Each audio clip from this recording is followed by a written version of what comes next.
and welcome to our second meeting with Namita. Namita, when we concluded the last meeting, you said something very interesting to me. You said you had gone out of the ashram, Oh, and yes. when you came back, Yeah. you met with Mother. Please Yeah. tell us about that. You see, I came here at the age of 4, as I've already told you. And in those days, nobody ever thought of going out from this place. So it was much later when my two brothers got their scholarships and to go and study abroad. And mother helped them in every respect when they were settled there. So they invited me to go and visit them. I asked mother, and she happily agreed that I go. And I was, in fact, I met her before I left, and then when I stayed out almost for 11 months, so that my brothers wanted me to see and choose for myself what I wanted. So then you came back. So I stayed there for about 11 months. I traveled all over Europe, and I decided to come back. When I came back, of course, I wrote to mother that I would like to see her. It was after such a long time. So she gave me the time and to go to her. But when I had left, mother used to meet us, that was in early 71. She used to meet us in her interview room. But when I came back, 72 beginning, she was not keeping so well, and she was meeting and receiving everybody in her room. So, and there was a big queue. So when I came, I asked Champaklal Bhai, I would like to go last. I'm back after 11 years, 11 months, excuse me, 11 months, and I would like to speak to her. Champaklal Bhai just told me, no, mother has no time. She has no time for anybody. You just go into the queue. I was extremely sad because I really wanted to speak to her. I was seeing her after such a long time. But then, well, mother has her ways. As soon as I came in front of her, she said, you're back. I will see you last. Just sit beside me. So I sat at her feet. She finished all the birthday people. Nolinida came, the official signing of papers and everything. And then she told me, now it's your turn. She was so interested in all that I had done and seen. She asked me in minute detail all the countries that I had visited, what I felt, what were my experiences. It was really wonderful. And then I told her, Mother, I think it was extremely necessary for me to go out at this stage of my life. I was almost 30. From 4 to 30, I had not been stepped out of Pondicherry. So I said, I think it was very necessary for me to go out. And mother said, why? So I said, first of all, my parents had brought me here. I had not chosen to come here. I was a baby. But now it is my choice because I feel that this is where I belong. This is where I want to spend my life. This is where I want to be. So mother said, I understand that, my child.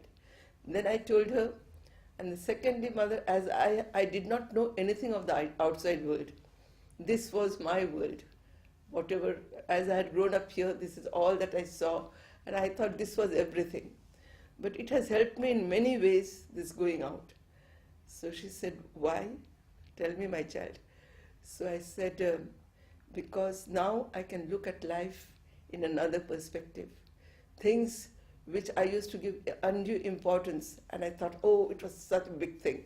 Now I can just laugh at it. And I say, it's not that. I could look, it had really, I exactly remember I had used these words, it has really widened my consciousness.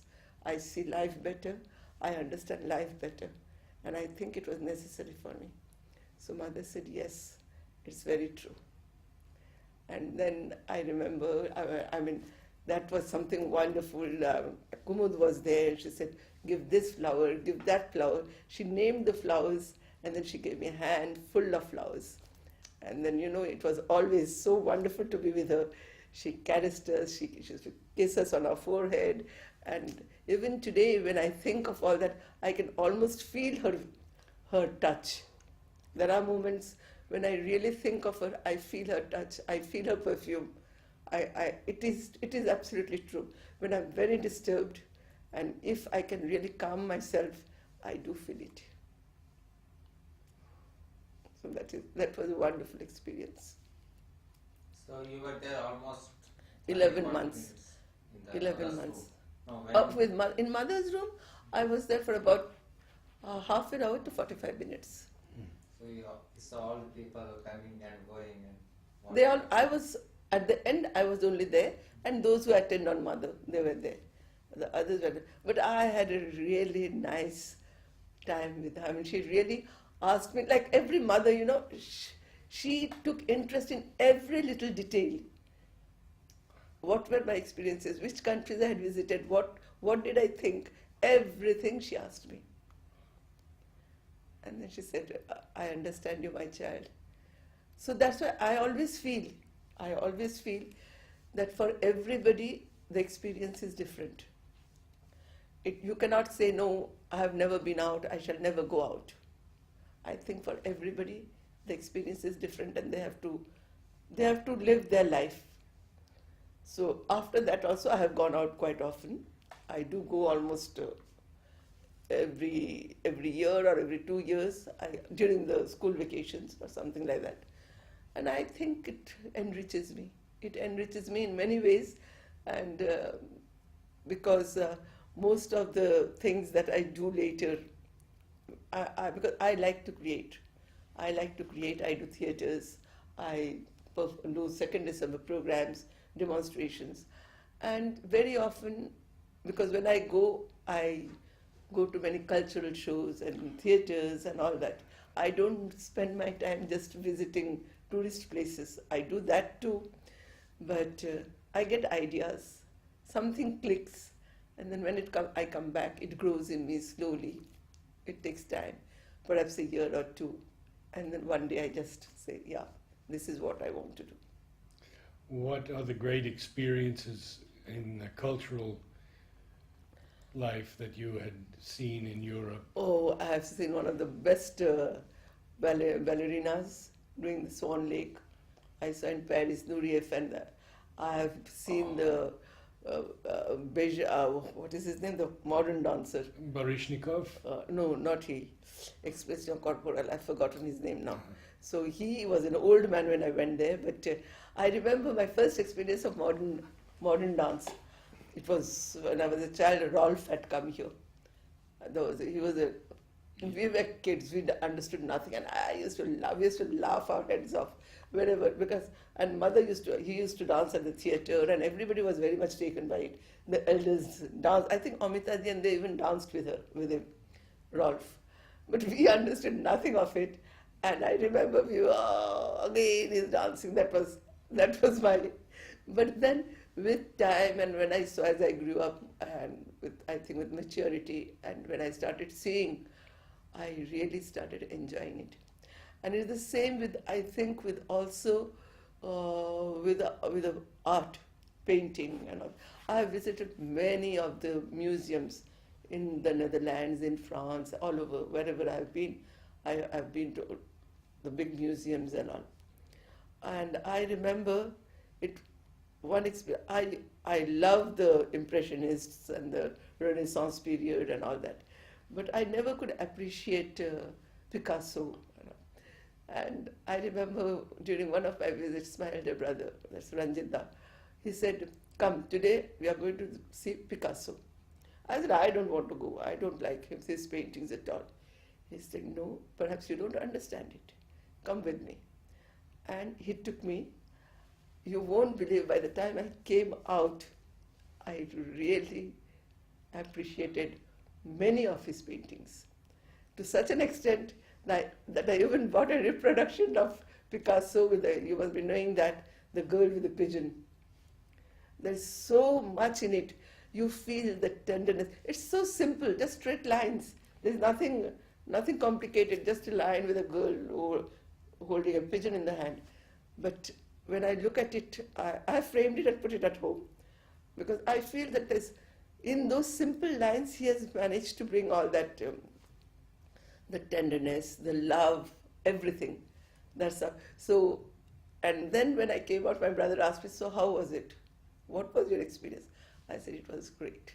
Now I understand him, but that did not make me like all his things, all his work. But there are quite a few that I could appreciate. So you saw a retrospective of his work, Yeah. early period, Yeah, middle period. everything. Yeah, see, it makes Yeah. a big difference, Yeah. doesn't it? Yes. It was a museum for Picasso only in Paris. And then most of the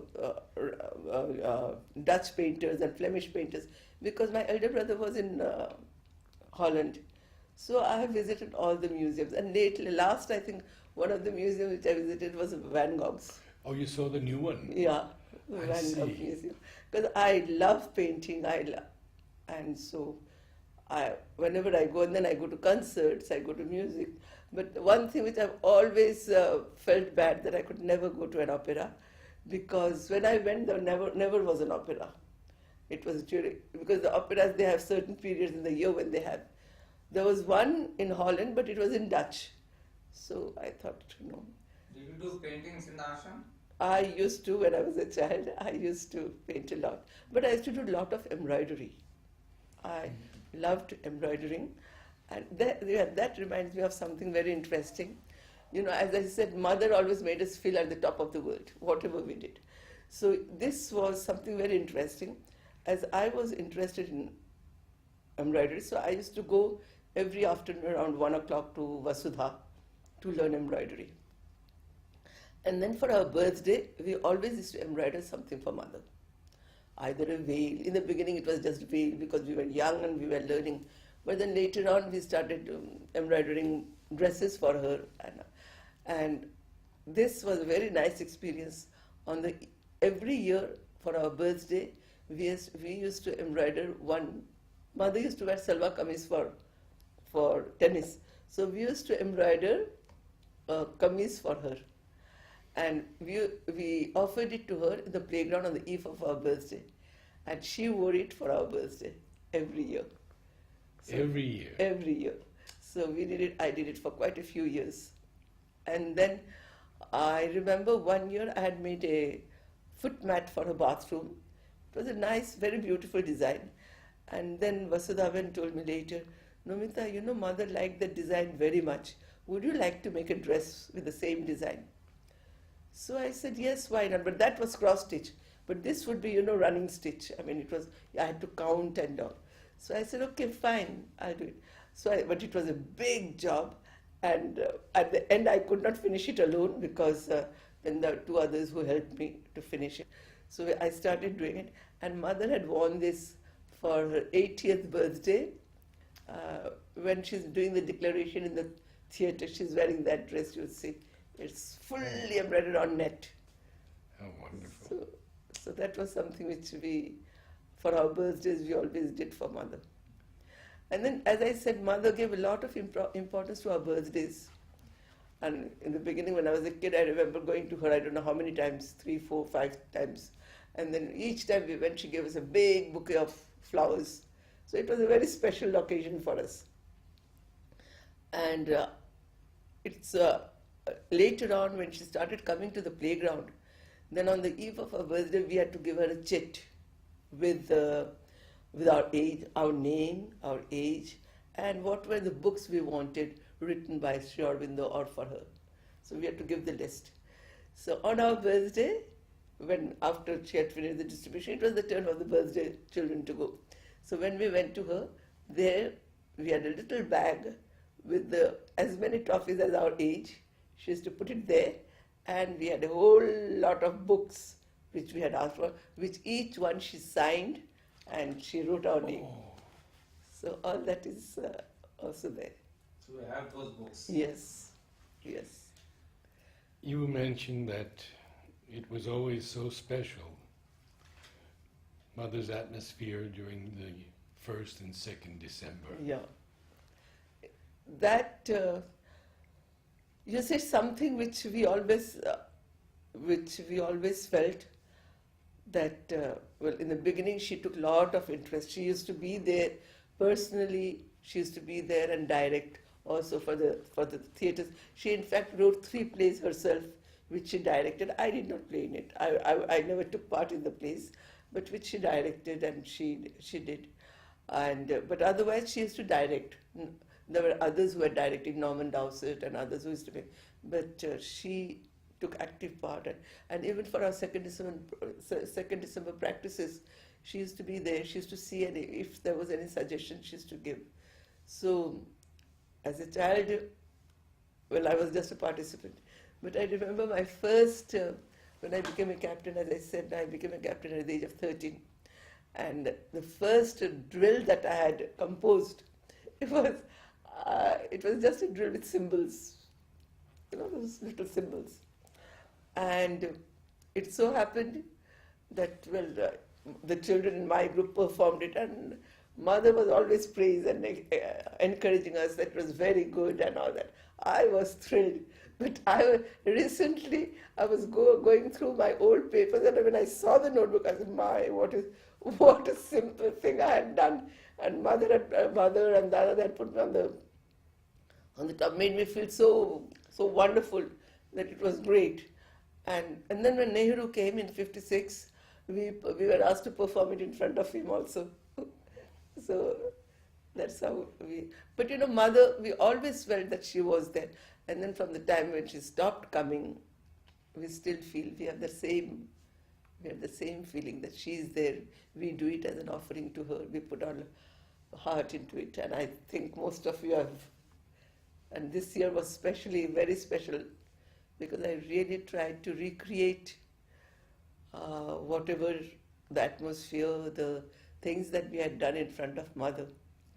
And in those days, as I told you, my second brother, Ajit Sarkar, who was one of he almost used to organize the 2nd December all alone in those days. So we redid most of his things that he had done, with changes, of course. In last 70 years, we have all progressed. So we kept the same idea, and we did the projections and all. That was my idea, to recreate for the present generation the atmosphere, the feeling with which we did everything in front of mother. And I think everybody liked it, because everybody said it was a wonderful experience.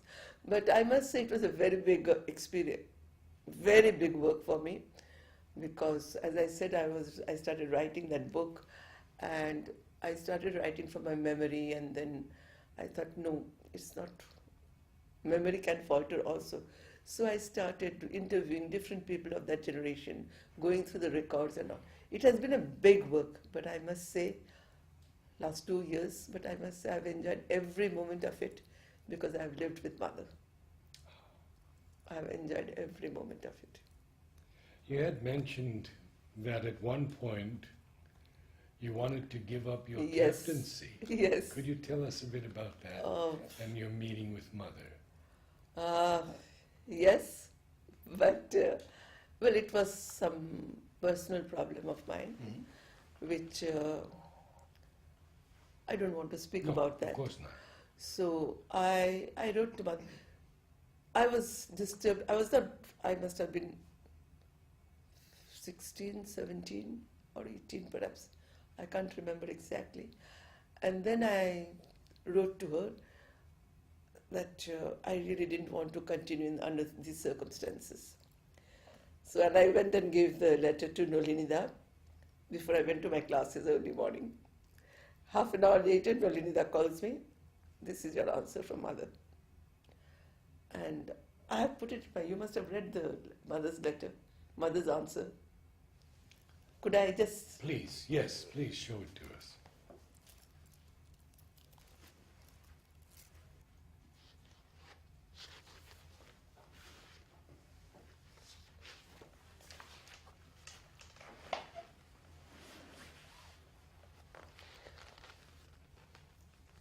Yeah, well, this is what I say. Mother... Just a moment. Okay. Mother was always very loving, but she was also very firm with us. There was a time when, due to some personal problems, I wanted to give up captaincy. When I wrote to her, this is what she wrote back to me. For what are you here? I had the impression that it was for yoga. What happens to you is the result of what you are. For every human being, it is the same. Change your character and things will change. And if other people do not change, at least your reaction will change and you will not lose your temper. You are needed for the work, and if each one had to change work instead of amending his ways, most of the work would be stopped. Je suis toujours avec toi pour t'aider.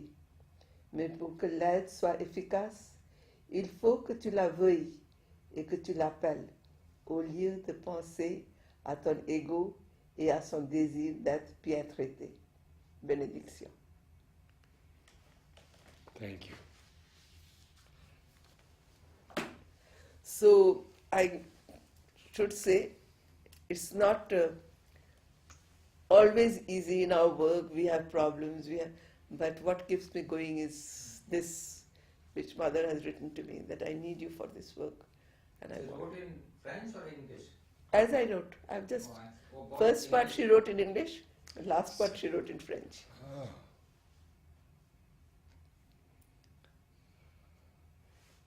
I wondered if you could tell us a little bit more about Dada's questionnaires that he would put to you, the different questions you had to answer from him. Oh, well, first of all, he said, being a captain, being a physical education captain, you have to know the anatomy and physiology. So most of the time it was questions based on the anatomy and physiology, and he used to even keep the books so that I could consult them and write the answers. So that's how, those were the questions he gave. And then he really guided me, because I knew nothing, I was a child. So he used to get books and teach me the exercises that I should do with the children, the games that I should play with the children. And he encouraged me in every way. Did he have special exercises for you? And then I must say this also, because as I was a captain, I could not attend the regular groups. So very early in life, I stopped going to the regular groups, because I used to finish my group at 5:30. And then, so Dada used to make me do exercises himself in the gymnasium. I think the only thing that I continued till with the groups was gymnastics, because it was held in the playground after 5:30. But games and athletics, I used to go sometimes in the morning and do. So if you ask me, personally, I have not done very much of sports, because I did not have the time. So I was made to do exercises. He made special sets of exercises for me, and he used to be there and make me do them. So that was there. Did you do any directing of plays? Oh, yeah, quite a few. I have done quite a few. Not alone, sometimes, but all the plays that I have done were written by my elder brother, Ranjit Sarkar, except the Demeter and Persephone, which was written by Timiben. You see, I mean, it was just an idea. I mean, as I told you, that I love to create.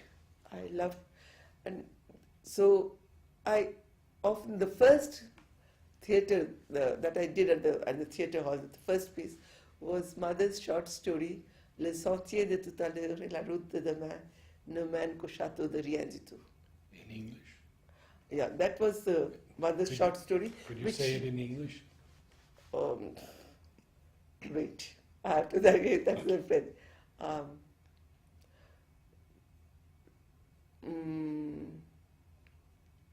Sentier, the little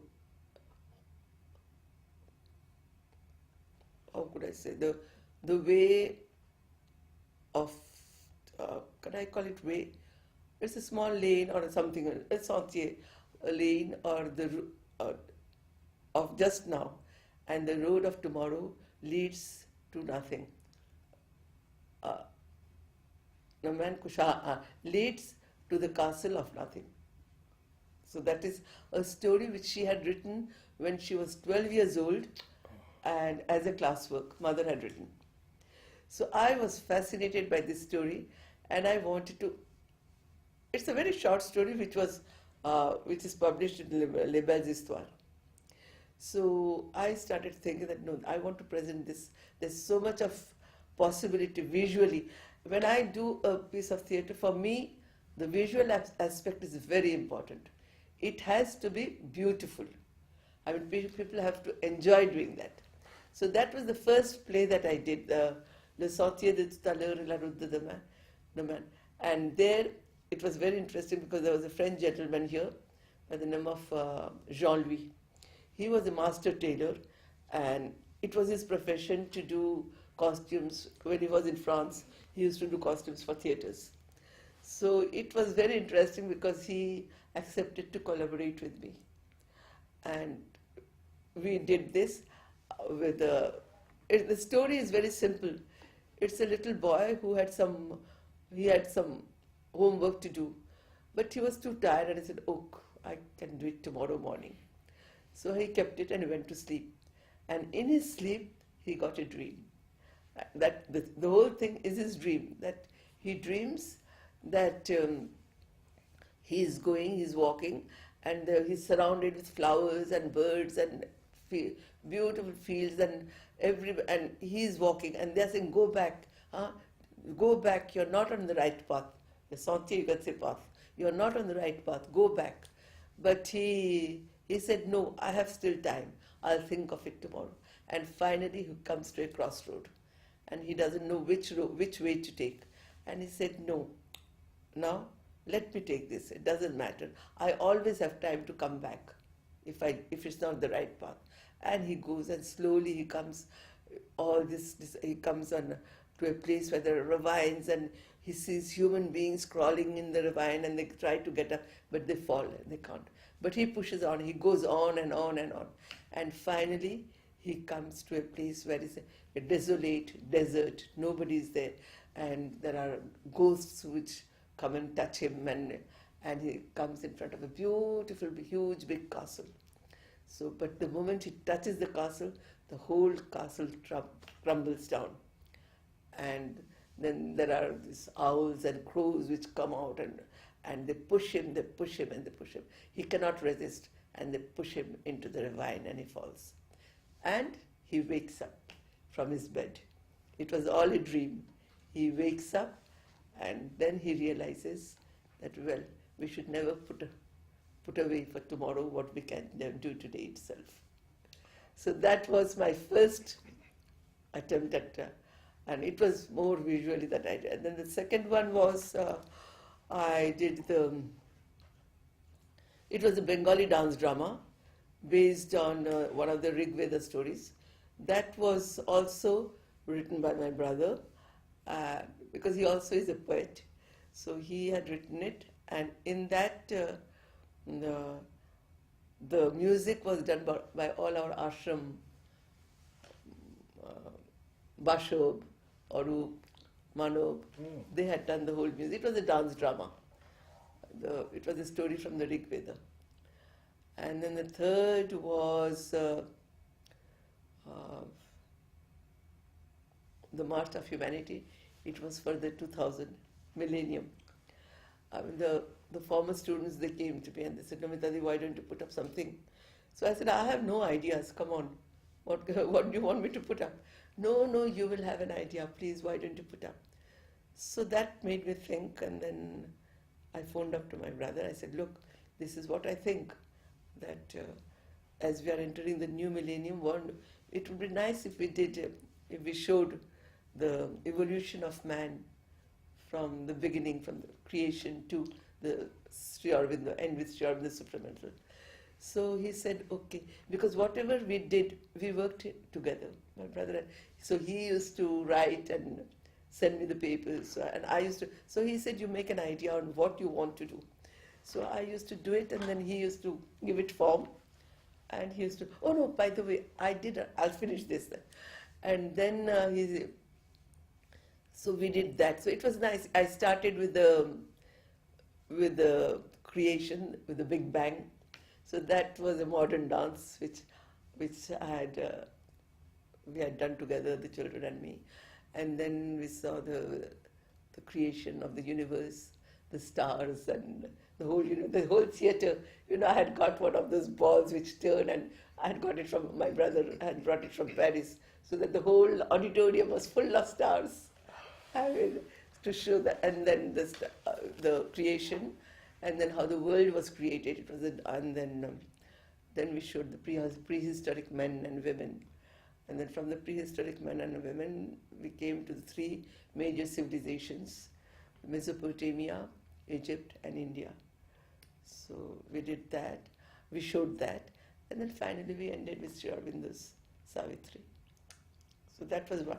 But before that, I had done another one which I forgot. I think that was the second one which I had done. It's a short story written by Sri Aurobindo in Bengali.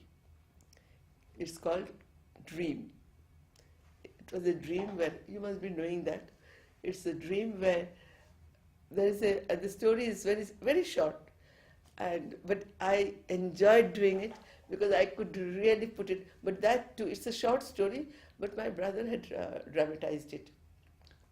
He had dramatized it because the story is such that there's a poor man who is very unhappy, and he's complaining to himself, and he says, look, I am leading a good life, I am always worshipping you, Krishna, but look at me, I have all the suffering on earth, I am so poor, but look at my neighbors, they are so bad, but they have such a nice life. If only I could get you now, I would spank you. So just then he says, little Krishna who comes, appears in front of him. It's a story written by Sri Aurobindo. Little Krishna who appears in front of him. And he said, well, what do you want? Say, you? Say, you just wanted to see me, isn't it? So here I am. So he said, you were complaining that your neighbor was so happy. So he takes come, I'll show you. So he takes him, just touches him, and he gives him the sight. He could see inside his mind. So that, I had done it, it was, I just got the idea. I said, it must be wonderful how to show what is going on in his mind. So I did it behind a transparent screen with, with backlight and all. So it was very, so that we showed. And then he said, now the next man. And so he took him from one place to the other and he showed. And then he said, now I'll take you to the sannyasin. You see, the whole day. So when they go there, he says, the sannyasi is deep in meditation and he's being eaten and pricked by ants. And so he said, what do you mean? Look, who is going to feed him? He's saying, why? I'm going to feed him. And there he says, another Krishna coming and sitting and feeding him. But the Krishna is beside him. And Krishna is also there. And then he says, so now you see, if somebody who really wants the divine is always. And then he said, now I'll show you the hells and heavens. So he takes them to the Hindu hell and the Hindu heaven. So we recreate. So those passages are taken from the Greek hell and the Greek heaven, from the Divine Comedy and from the Mahabharata and from the Christian heaven and the Christian hell. So we had recreated all these and and finally the story finishes that he's still sitting in his room. This was all a dream. And Krishna says, come, I really want to embrace you. So Krishna says, no, for that you have to wait for the next life. I'm afraid because you just had told me that you're going to spank me. So I'm not coming near you. And he goes. So this was another, I think this was the second. The third was Uma Hemavati, the Bengali dance drama. Then the fourth was the Millennium. And then I did the Demeter and Persephone, which was, it so happened one day in the school, there were some books which were there. Well, I've had Temiban as my teacher in English and all that. But I knew she used to write poetry. But I did not know that she used to write plays. So they said some books. And books are always interesting. So I said, by Temiban Demeter. So I just took the book. I said, well, I would like to have this book. And you won't believe me, I took it home and I started. the moment I started reading it, I started getting ideas. I said, I should present it. This is something which I have to present. And I started working on it. And it was well. And for that, Amitadi helped me a lot in the direction. Amitadi, she helped me a lot. Amitadi, in fact, helped me for this and another one, which was the others I did all on my own. But this,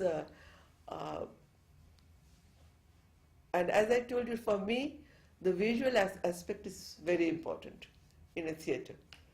Okay, the speech and everything is fine, but it should be interesting for people to see. And I give a lot of emphasis on that. And I should say I'm very lucky. I have a wonderful team here in the ashram who help me. Whenever I call them for anything, they help me with the backdrops, with the music, with everything. And for Demeter and Persephone, it was Astrid who made all the music. She worked. So we worked together for quite a long time. That was there. And then the last I did was for Sri Aurobindo's 125th anniversary coming to Pondicherry. They asked me again, why don't you put up something? I said, no, I have no ideas. As usual. I said, I don't have anything. No, you can. So, well, I started thinking and I said, well, it would be nice to, if I could show Sri Aurobindo's coming to Pondicherry at 1910 and with Nolinida, Pavitrada and Amrita, the first disciples and all. So this, again, it was Ranjit Sarkar, my elder brother, who wrote it, and he named it The Pathfinder. So that was the last in the theatre that I did. Which year it was? That was just a few years ago. Just a few years back. We did the centenary students program. You may have photographed that with the singing and reading of the poems and all. Yes. It was the same time. But the students also participated in this. The singing. Yeah, they did that. I remember. You So were that there. is the year when I did the And did people, students do Nolini and Pavitra? Yes. I see. Nolinida, Pavitrada, Puraniji. I took the main people and they did the characters, yeah. And I also did the projections on the stage, that the duplex ship came and they got down. And it was nice. It was, as I tell you, my brother could really write very well. And he knew exactly. So we always used to talk it over. Or now we have the computers, so we used to exchange. But it was always like that. He wrote. He sent me in those days when there was no computer. He used to send it as I used to go through it and then give my suggestions, and again he would redo it. And that's how we have been working together. You have done many second Decembers, yeah. number of second Decembers, and some are very big, like the Mother India is one. Yeah. Consists of Yeah, that I have written. Perhaps you see, before, as long as my second brother Ajit was here, he used to conduct all the second Decembers. But after he left, this was changed because every group got their turn. So it came almost once in every 8 years. So it so happened that I had been to Paris that year, and my brother wanted to give me a surprise. So he took me to a program which was called the Ice. I've forgotten the name exactly. Ice Ballet or Ice something. It was a troupe which had come from America. It was Ice Follies? I can't remember. Ice Capades? No, I can't remember the name. And it was so beautifully done, It was all skating on ice. And they had redone the Egyptians and, it was really beautiful. And I don't know, somehow it just, that was when I did, I saw this. And then, but before that, I must say, I forgot. First was the Indian dances, no? Yeah, I was in Paris that year, It was in 88 or 88. I think it was 89. 87. No, 87 when I went. And you know, my brother Ajit Sarkar and his wife Selvi, they had created a center in Paris of Indian Cultural Center. So they used to teach. In fact, he was working in the National Institute of Sports, and my sister-in-law is a dancer. So she is one of the first to have danced in front of mother as a child, Bharatanatyam, Selvi. So they had created a cultural center where they used to teach dancing and yoga asanas, and there were lectures on Indian culture and philosophy. My elder brother used to come from France and lecture, and there was also in those days Gabriel Mono Edson. I don't know. Yes. So he used to come to the center. He was very close. I was almost their adopted daughter. They liked me very much, and it's very interesting that he has also written a book on my father's life, because my father had a wonderful life. So it came out in France, and the the publishing house Plan, which is very well known, they had published the book. It was written by Gabriel Mono Edson. So Gabriel Mono Edson used to come and lecture there and do everything. So they had created a group of dancers, Indian folk dancers. So there was an international folk dance festival in the Netherlands, and I happened to be there. So my sister said, "Namita, why don't you join?" So I said, "Yes, it will be fine." So I also joined them, and we went to the Netherlands to dance, international folk dance. And I found it so wonderful, this experience, people from all over the world converging there and dancing and all. I started thinking, I said, "Hey, this would be nice if we could do Indian folk dances." So when I came back, I told Dada, why don't we do Indian folk dances once? Of course, it cannot be only dance, we have to do also the sports. So I took up the sports of every region, the region, and we also included that.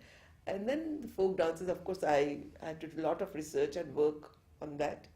And we did this Indian folk dances that year. That was in 89.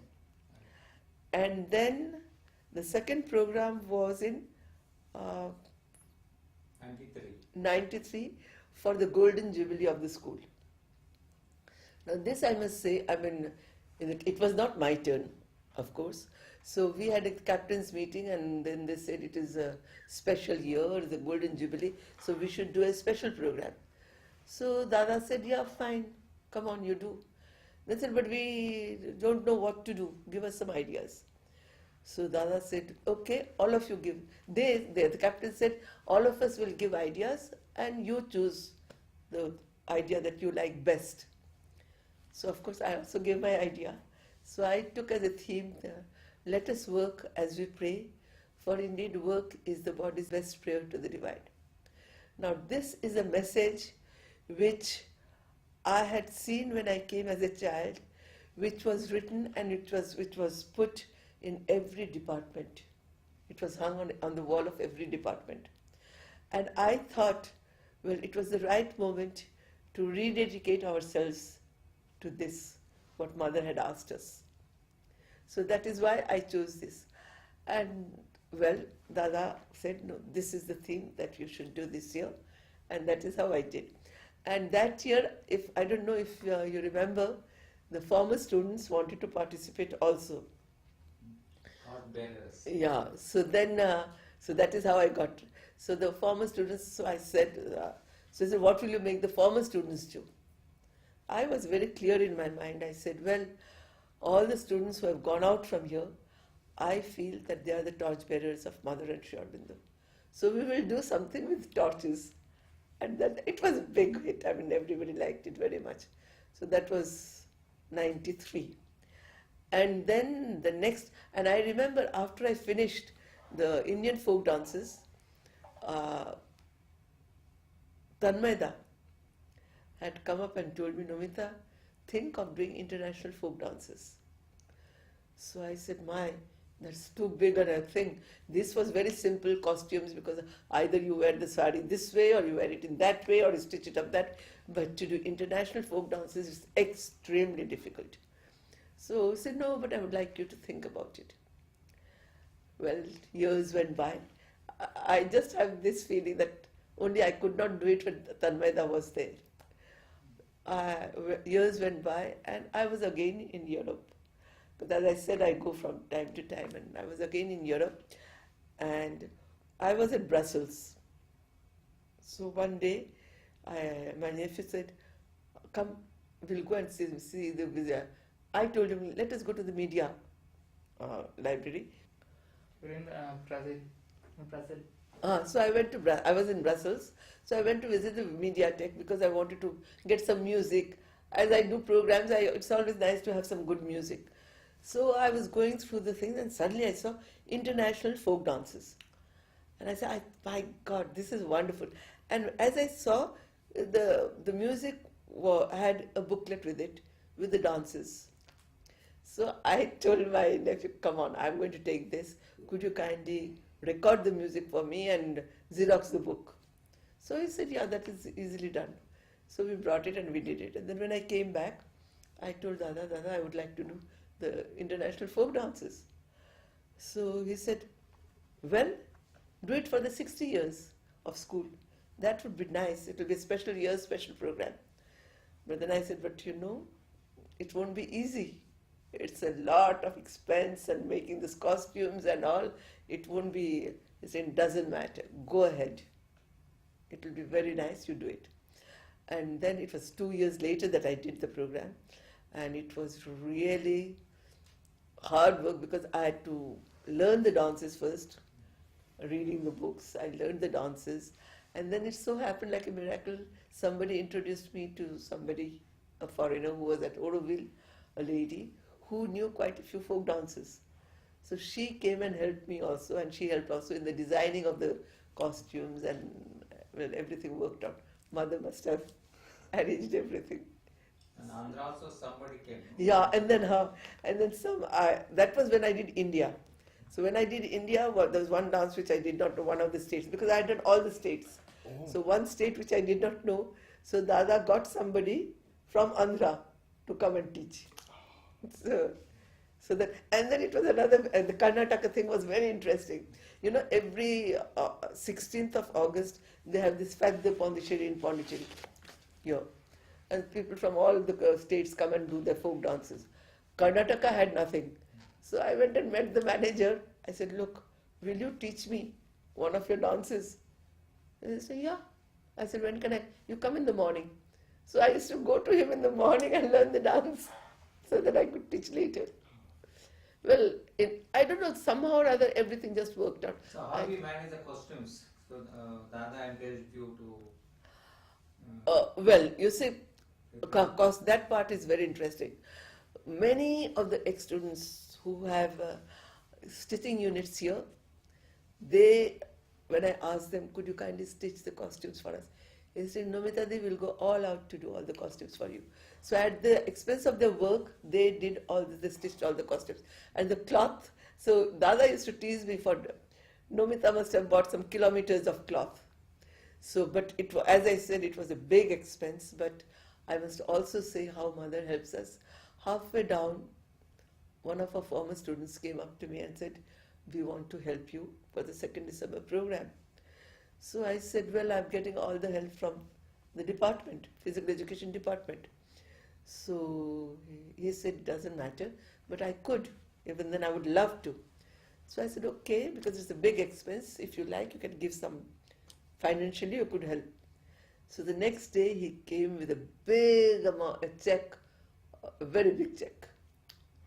I mean, so I said, and he said, here, Namita, this is for the 2nd December. I said, you come and give it to Dada in the department. So he went there with me and he handed it over to Dada. And Dada said, so you see, Namita, whenever there is sincerity and honesty, Mother always helps. But I must say that every moment of my life, as she had told me that, when you need, you call me. But your call should be really sincere. And I have felt throughout my life that she has always been with me. She has helped me through everything. I feel that very strongly. Thank you so much, Namita. And we look forward to another meeting together. Now you see, there are things as I have grown up here, which mother used to do with us children. Mhm. That is not my I mean, I have lived it. So if you want, I can speak about that also. Yes, that would be What, nice. how when she used to take our classes, what she used to teach us, and all that. Yes, oh, very good.